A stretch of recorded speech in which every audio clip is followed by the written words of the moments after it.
Hi, today's a very late meditation, the 22nd of July. A new t-shirt, a brown t-shirt for English. Soon I won't have any t-shirt left to do these meditations that I started during the lockdown here in France in the month of March.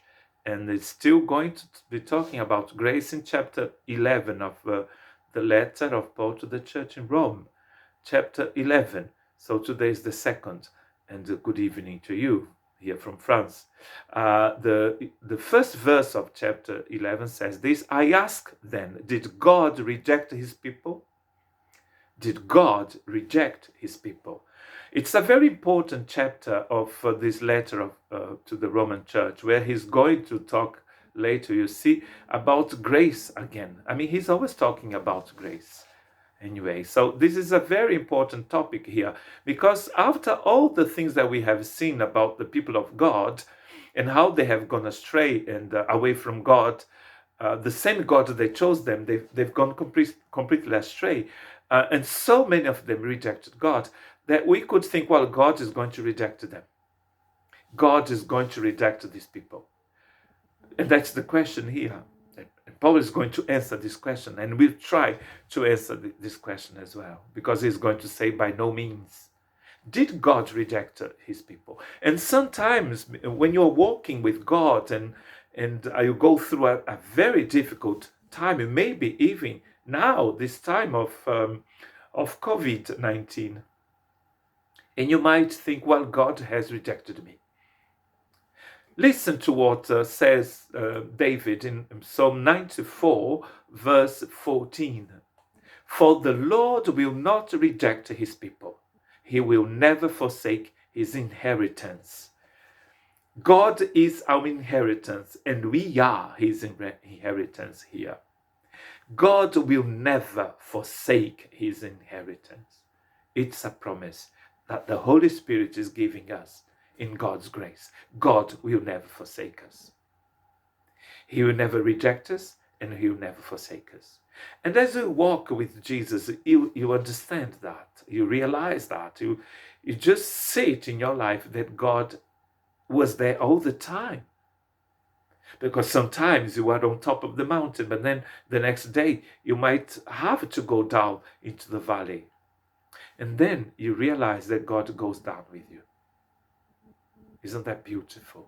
To know that God will never forsake his people. He will never reject us.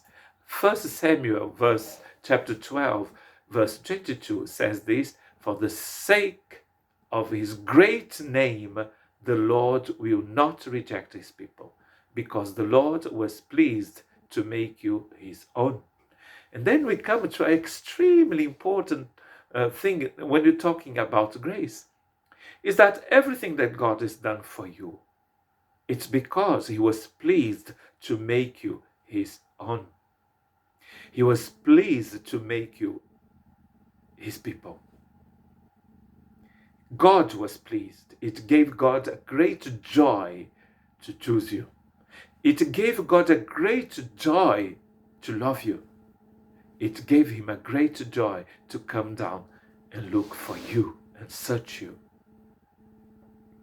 For the sake of his great name. This is the key when you think about God's grace. It's for the sake of his great name.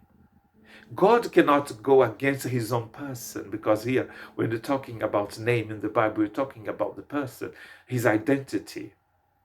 God is a God that cannot forsake his people because of his great name, because of who he is. He cannot. It would be to go against his own person, and he cannot do that. It's not like us. One day we change with seasons, don't we? We can be extremely interesting. We can be very kind one day and be completely horrible the next day. We have different humors.